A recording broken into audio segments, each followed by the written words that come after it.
So Unit 1 is mainly concerned with definitions and understanding some basic ideas around data itself. Once we understand those ideas, then we can move into how best to present that data, and then finally how best to analyze that data, whether it is presenting summaries or making some sort of conclusion about the population. So we're going to begin with the basics. What is statistics? Now, statistics is a branch of mathematics. Means we're going to have numbers and formulas, just a heads up. But it's a branch of math that's going to deal with four things. It is going to deal with the collection,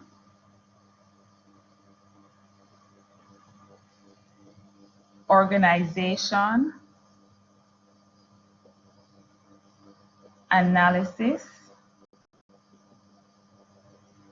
and interpretation of numerical data. Statistics is specifically used in drawing general conclusions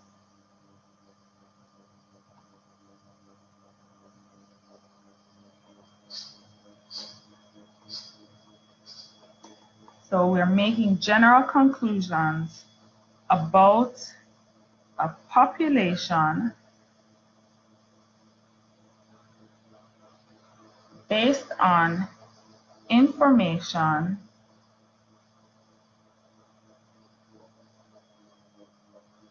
from a sample.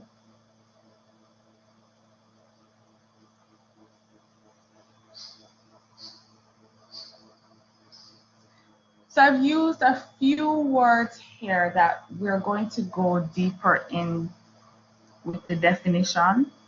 Specifically, I've used the word population. We may have all heard about that word before. In 2021, there shall be a population census, and we'll also get to the definition of that word census. But it's where we want to collect information from the entire group. The key word when dealing with the population is that you're looking for the word all. So anytime we define a population, the word all or the entire group should always be part of that definition. And then a sample is related to this because the sample is really a subset of elements in the population.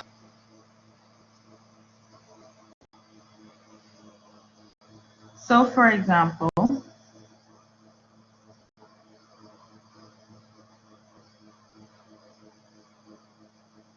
let's say everything in this area represents my population. Then let's say I take out and collect information from that area in red. That will represent my sample. Now there's specific measurements that are related to the population and the sample. The two measurements that we're going to examine right now are a parameter, which is a value that is calculated from the population, and a statistic, which is a value calculated from the sample. So If I have 100 people gathered in a room and I have defined that as my population, so my population would be all the persons in, let's say, room number 12 on a Friday morning at 10 a.m.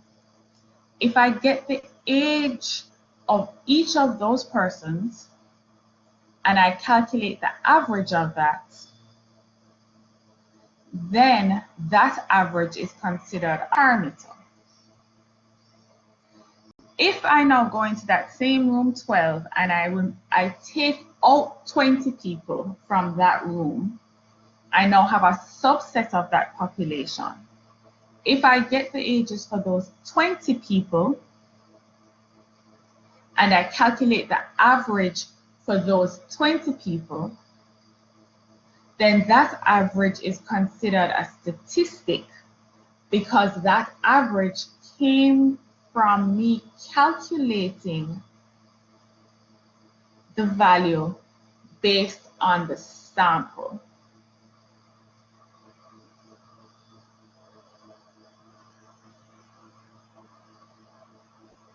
So finally in this section, we're going to look at and define the word inference. Inference is the use of sample information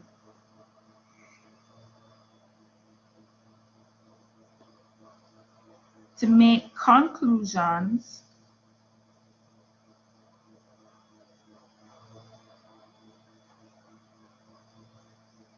about a population.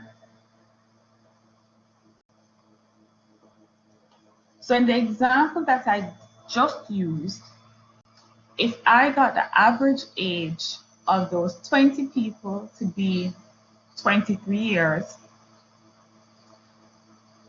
and I then say, well, based on my sample, I can conclude that the average of all 100 people in the class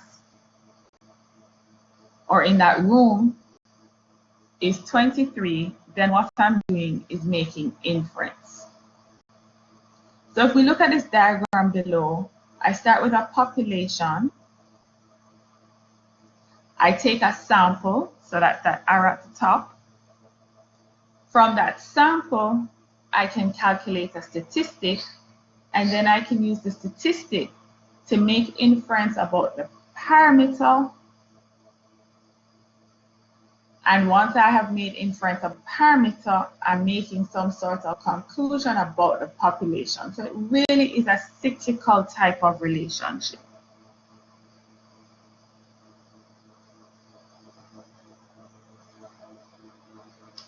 Here's another way. So we have our population, our sample. We do our study, whatever that study is. We compile the data. From the data, we can calculate a statistic. We make inference about the parameter, which then informs what is going on in the population.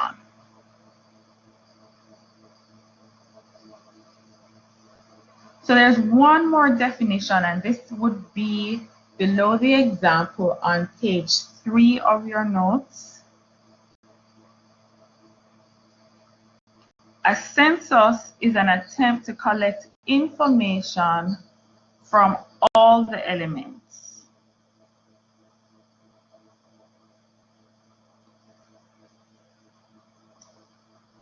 in the population.